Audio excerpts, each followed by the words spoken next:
আলহামদুলিল্লাহ, আমি মনে করি যে আমার এলাকা কসবাখরার জনগণের যে প্রত্যাশা, সেই প্রত্যাশা পূরণ করতে পারবো এবং জনগণের সহায়তা, তার উপরেও আমাদের বিএনপির ভারপ্রাপ্ত চেয়ারম্যান যে কর্মসূচি দিয়েছেন, সেই সব কর্মসূচির বাস্তবায়ন করতে পারলে সামগ্রিকভাবে দেশের উন্নয়ন, কল্যাণ সব কিছু হবে।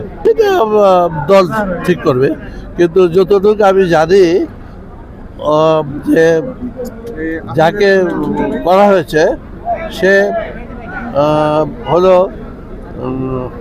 কি বলে 2 নম্বরে করা হয়েছে, 2 নম্বর, অর্থাৎ বিকল্প হিসেবে রাখা হয়েছে।